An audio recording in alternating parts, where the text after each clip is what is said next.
ಇತ್ತೀಚೆಗೆ ನಾನು ನೋಡಿದೆ, ಏನು ನಮ್ಮ ಡಿ ಬಾಸ್ ಅವ್ರನ್ನ ಕೆಲವು ಮಾಧ್ಯಮದವರು ಈ ಹೋರಾಟಕ್ಕೆ ಭಾಗಿಯಾಗಬೇಕು ಅನ್ನೋ ಮಾತುಗಳು ಬರ್ತಿದೆ. ಅದಕ್ಕೆ ಸ್ವಾಗತ ಕೊಡ್ತೀನಿ.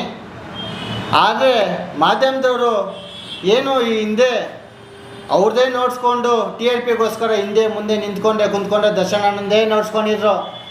ಇವತ್ತು ಇಂಥ ಘೋರವಾದಂಥ ಕೃತ್ಯಗಳು ನಡೆದಾಗ ಇಂಥದ್ದು ಮಾಡಿದಾಗ ದರ್ಶನ್ ಅಣ್ಣವ್ರನ್ನ ನೆನೆಸ್ಕೊಂತೀವಿ. ಯಾಕಂದರೆ ಅವರು ಹೋರಾಟಗಳು ರೈತ ಪರ ಆಗಿರ್ಬೋದು, ಪ್ರತಿಯೊಂದು ಹೋರಾಟಗಳಲ್ಲಿ ಅವ್ರು ಭಾಗಿಯಾಗಿದ್ದಾರೆ. ತಿರ್ಗಾ ಹೆಣ್ಮಕ್ಳ ಮೇಲೆ ನೀವು ನೋಡಿರ್ಬೋದು, ಸಾಕಷ್ಟು ಮಾಧ್ಯಮದಲ್ಲಿ ಕುಂತ್ಕೊಂಡು ಮಾತಾಡಿದ್ದಾರೆ. ಏನು ಹೆಣ್ಮಕ್ಳು ಈ ರೀತಿ ಯಾರನ್ನ ಹಿಂಗೆ ಮಾಡಿದ್ರೆ ಯಾವ ರೀತಿಯ ಶಿಕ್ಷೆ ಕೊಡಬೇಕಂತ ತಮಗೆಲ್ಲ ಗಮನಕ್ಕೆ ಗೊತ್ತಿದೆ. ಸುಮಾರು ಮಾಧ್ಯಮದಲ್ಲಿ ಮಾತಾಡಿದ್ದಾರೆ. ಆದರೆ ಈಗ ದರ್ಶನ್ ಅಣ್ಣವರು ಬರೋಂಥ ಅವಶ್ಯಕತೆ ಇಲ್ಲ. ನಮ್ಮಂಥ ಪ್ರತಿಯೊಬ್ಬರು ಫ್ಯಾನ್ಸ್ ಆಗಿರೋ ಪ್ರತಿಯೊಬ್ಬರು ಹೋರಾಟದಲ್ಲಿ ಇದ್ದೀವಿ. ಅದೇ ದರ್ಶನ್ ಅಣ್ಣ ಬರೋದು ಅವ್ರು ಮುಖ್ಯ ಅಲ್ಲ.